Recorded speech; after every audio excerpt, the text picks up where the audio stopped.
আসসালামু আলাইকুম।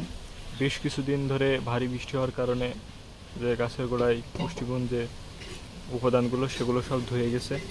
তো এখন 2-3 দিন ধরে রোদ আছে।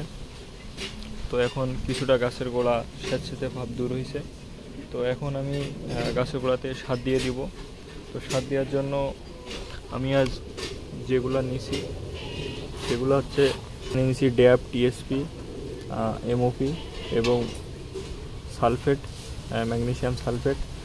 এখানে নিয়েছি হিউমিক অ্যাসিড, এরপর নিয়েছি ট্রাইকোডার্মা পাউডার, আর এখানে নিয়েছি থিওবিট, আর এটা হচ্ছে বোরন। তো এটা যদি একটা গাছের হিসাব করি সেক্ষেত্রে আমি একটা গাছের জন্য নিয়েছি ডিএপি 40 গ্রাম, টিএসপি 40 গ্রাম, এমওপি 40 গ্রাম, ম্যাগনেসিয়াম সালফেট 20 গ্রাম, বোরন 4 গ্রাম, থিওবিট 6 গ্রাম, হিউমিক অ্যাসিড 20 গ্রাম, ট্রাইকোডার্মা 5 গ্রাম। এটা একটা গাছের হিসাব। তো সেভাবে আপনারাও দিতে পারেন। তো এগুলো আমি সব একসাথে সুন্দরভাবে মিক্স করে নিব। আমি আজ 10-15টা গাছের জন্য সার দিতেছি। তো আমি পর্যায়ক্রমে আস্তে আস্তে সব দিয়ে দিব। এটা হচ্ছে বোরন, এটা হচ্ছে হিউমিক অ্যাসিড,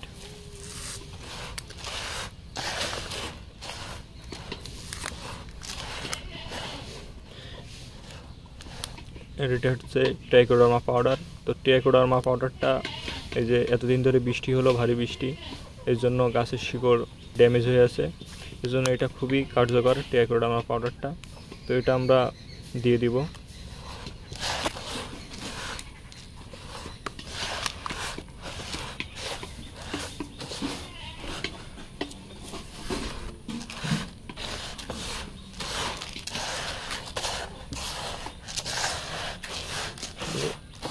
এগুলো সব মিক্স করার পরে গাছের চারি সাইড দিয়ে রিং করে আমি এটা দিয়ে দেব। তো এখন গাছের গোড়ায় যাই, এরপরে আপনাদেরকে দেখাবো কিভাবে দিব। তো গাছে সার দেওয়ার জন্য এভাবে 1 ফিট দুধ দিয়ে ড্রেন করে নিব। এখন যেহেতু বর্ষাকাল, তো ড্রেন করে নিয়ে সারটা দিয়ে দেব। আমি প্রত্যেকটা গাছের জন্য এই ধরনের যে মোটা গাছগুলো আছে এগুলোতে আমি 200 গ্রাম, এবং যার ছোটো গাছগুলো যেগুলো আছে ওগুলোতে আমি 150 গ্রাম সার দিয়ে দিব। সারগুলো নিয়ে এইভাবে ড্রেনের ভিতরে দিয়ে দেব।